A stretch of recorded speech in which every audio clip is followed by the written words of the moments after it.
The moment you react to someone's provocation, you hand them the remote control to your life.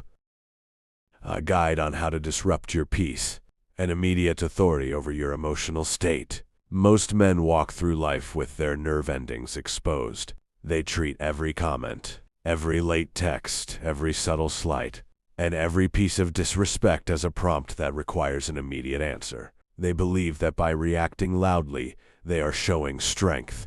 They are wrong. Loud reactions are the ultimate signature of weakness.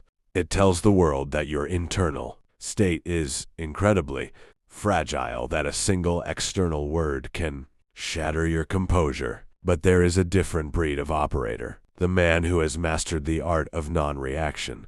When you refuse to give people the emotional circus they are begging for, you don't just protect your peace, you become dangerous. You create a psychological vacuum that forces them to face their own chaos. Today we are breaking down the blueprint of absolute calm. We are uncovering why silence is your highest form of leverage, and how moving like a ghost in the machine will make you an unshakable force. If you are ready to reclaim your focus from a world designed to distract you, lock in. Let's begin. To master absolute calm, you must first understand why people try to provoke you in the first place. In human social dynamics, attention is the ultimate currency. When someone throws a passive-aggressive comment your way, tests your boundaries, or deliberately goes cold to see how you respond, they are casting a line.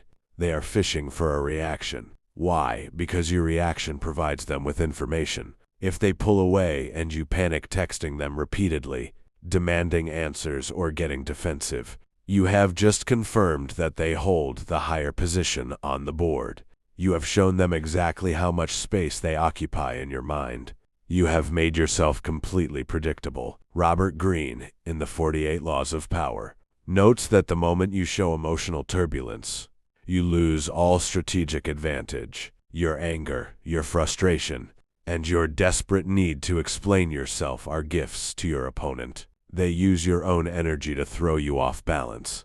When you are constantly over-explaining your goals, your day-to-day moves, or why you made a certain choice, you are essentially devaluing your own currency. You are begging for permission to exist. The professional operator views every provocation not as an insult, but as a test of data. When the bait is dropped, he doesn't bite. He steps back mentally. He looks at the bait, he looks at the person who dropped it, and he remains entirely unfazed. What happens inside the mind of the other person when you refuse to react? It terrifies them. Human psychology is built to look for patterns, cause, and effect. If I push a button, I expect a sound. If I pull away, I expect you to chase. If I disrespect you, I expect you to get angry. When they push the button and meet a wall of absolute unbothered silence, the pattern breaks.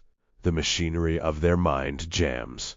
They are left standing alone in the vacuum you just created. Because you aren't giving them any data, they have nothing to build their defenses on. Your silence forces them to fill in the blanks with their own imagination, and their imagination will always make you far more intimidating, far more powerful, and far more complex than any spoken words ever could. This is what we call the sovereign shield. It is the realization that no one can disrupt your mind without your explicit consent.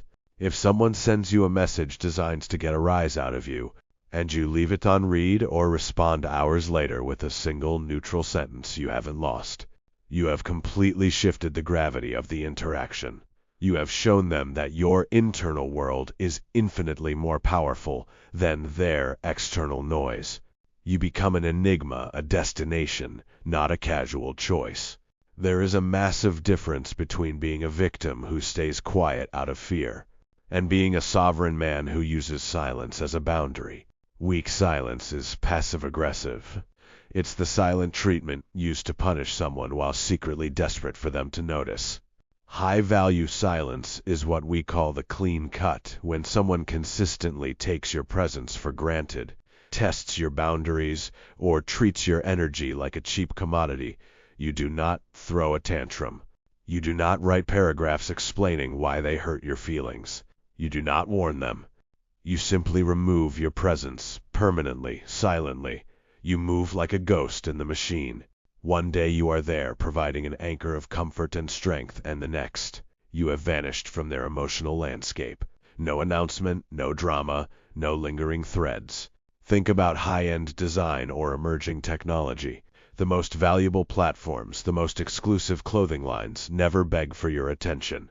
They don't send you desperate notifications screaming for you to look at them. They lead with an aesthetic, a strict limit on accessibility, and they let their restraint do the talking. When you apply this exact same high-level branding to your personality, your value skyrockets.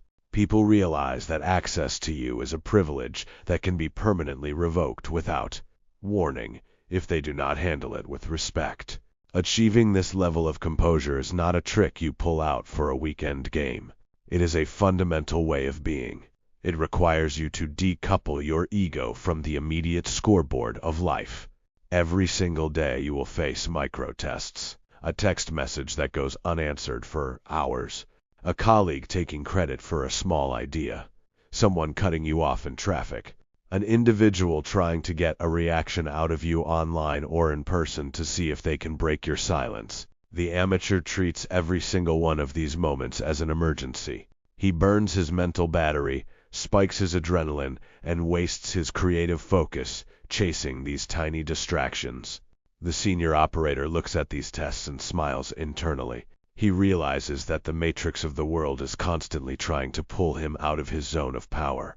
He maintains his distance, sets the terms of engagement, and stays locked entirely on his ultimate vision. When you speak, let your words have heavy, resolute energy. Speak slower. Let the pauses sit in the air. Never rush to fill silence because you are uncomfortable. Let them feel the weight of the stillness.